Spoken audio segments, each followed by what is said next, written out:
वास्तुशास्त्र का मीनिंग क्या होता है कि अपने घर को हल्का फुल्का, पहले के घर बड़े बड़े रहते थे, वो उस तरह से कंस्ट्रक्शन भी रहता था, बाथरूम और उनका टॉयलेट बाहर रहता था, वो रसोई भी ज़्यादातर बाहर ही मैंने अपने पैरों के वो साउथ इंडियन वाले बताई ना, जब उनका वो जो नले का घर क्या बोलते हैं ना, टाइल्स का घर जब रहता है ना, मिट्टी के टाइल्स का घर, हमेशा टॉयलेट बाथरूम बाहर ही रहता था, नहाने की चीज़ें बाहर ही रहती थी, घर की चीज़ें घर की, रसोई भी ऐसी खुली खुली रहती थी, 2 रसोई, एक बाहर की रहती थी और अंदर की रहती थी।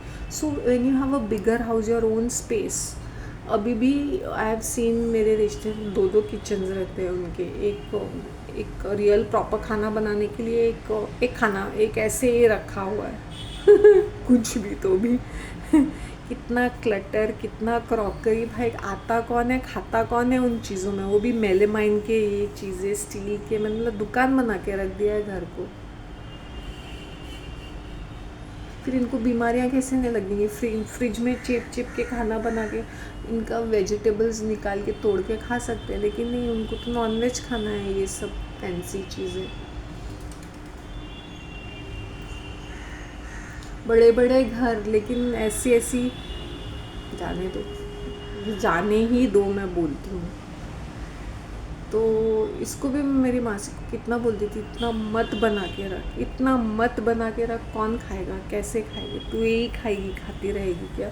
और मुझे बिल्कुल भी पसंद नहीं आता था उसके हाथ का खाना, बिल्कुल भी नहीं। एकाध डिश कुछ मुझे याद नहीं आ रहा है, कुछ दिन शाम को वो बोलती थी नहीं कुछ खा ले, कुछ खा ले, तो डोसा बनाती थी ऐसे कुछ अपने घर,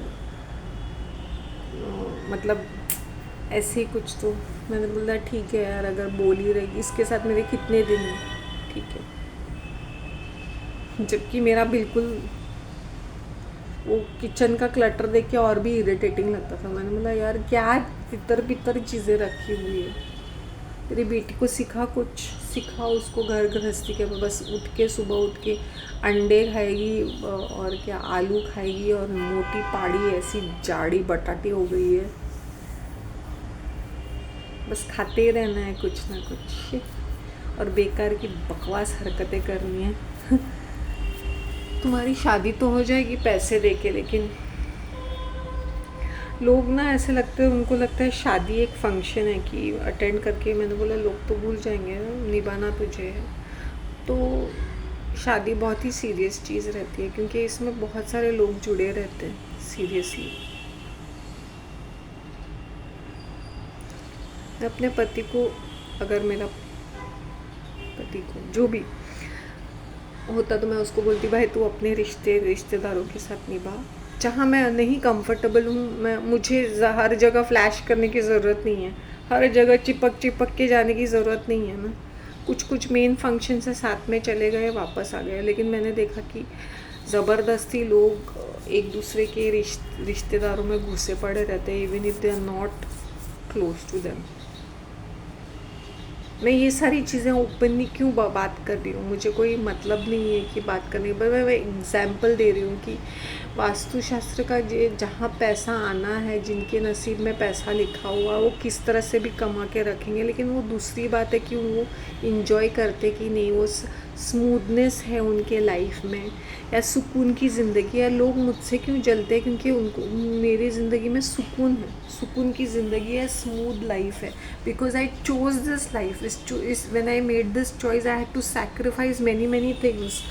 ओके, मुझे अपने लाइफ को एकदम ही लो प्रोफाइल बना कर रखना है, और फालतू के खर्चे, ड्रामेबाजी नहीं होती है। मैं दिल से भी अवॉइड करती हूँ काफ़ी सारी चीज़ों को। तो मेरी जैसी अगर अरे ये तो देखो भाई, ये तो ऐसी एटीट्यूड, मैंने बोला हाँ, मैंने बोला राजा ही होता है, वो गरीब भी बन जाता तो राजा है, खानदानी कैरेक्टर है ना खानदानी है, और नहीं तो क्या, जस्ट बिकॉज ज्वेलरी पहन के नहीं बैठी हूँ डजंट मीन ऑल दैट। अपने आप को खुश रखो। The reason I am giving openly मैं बात करती हूँ कि रिलीजियस बनने की ज़रूरत नहीं है। तो वो प्लेस में मुझे जैसे बोलते हैं ना थैंक यू, जैसे मेरा वो एक रिचुअल बन गया है कि मैं या तो मॉर्निंग में या तो इवनिंग आई डू दैट, कि मैं जाके इवन 10 to 15 मिनट्स में बैठ जाती हूँ, 10, 15, 20 मिनट्स जो भी है, and I do that and I come back. मुझे याद भी नहीं रहता है कि मैं मांगूँ तो क्या मांगूँ. और दूसरे वो प्रेयर्स मुझे बड़े ही बोरिंग लगते हैं यार. कुछ कभी कभी ये कैथलिक लोगों ने अपने कुछ कुछ प्रेयर्स को और ज़्यादा बढ़ा के रखा है. जब हम छोटे थे तो अलग बात थी, लेकिन हर चीज़ को, रिचुअल को इतना ज़्यादा बना के रख दिया. मैंने बोला इन लोग क्या पागल होते हैं, रिवर्स में जाते हैं. मैंने बोला धर्म कर्म को लेके they have to make it more ritualistic, more boring, more tedious to follow.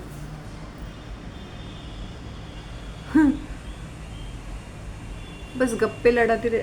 I see the senior sitting in the church compound, back biting about their daughter in laws, their daughters, आसपास के neighbours, रिश्तेदार. 24 घंटे इनका मुंह पच पच पच पच पच पच चलता रहता है. And then they go inside and pray. अजीब है ना. सो वही वास्तुशास्त्र में अपने घर को हल्का फुल्का रखो. बाथरूम में हद से ज़्यादा मत रहो. लोग कॉल वॉल करते रहते हैं, क्या मीनिंग क्या बनता है आजकल तो ऐसे खाट पे. इसके कोई रीजंस होते हैं, हाइजीनिक फैक्टर्स रहते हैं, बहुत सारी चीज़ें रहती है यू नो. तो हम लोग ना बौखला चुके हैं. We are taking vastu consultant. वो आके वही भूलेगा, मसाले मिक्स करके मत रखो, ये फ्रिज में क्या क्लटर रखा है, बासी खाना मत खाओ, ये मत करो, वो मत करो. हाँ ये तो एक है कि मेरे अंदर अगर डिफरेंस आ गया है तो इट्स बिकॉज मेरे डाइट में भी चेंज है और मुझे सुकून की नींद आती है. तो है. प्लीज़ लेट मी नो यार, कमेंट में कुछ धांसू चीज़ें. थैंक यू ईना के आई लव यू.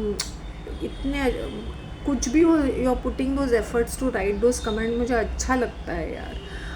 कुछ कमेंट्स लिखो, पार्टिसिपेट करो, मुझे बताओ. Meta Sen is another one. Yes I do change my topic because कभी कभी बहुत इंटेंस हो जाता है, तो I change the topic you know, so that it हल्का फुल्का रहे.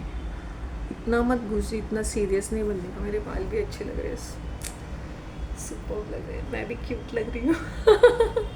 खुश रहना चाहिए यार. खुश रहो दैट्स ऑल.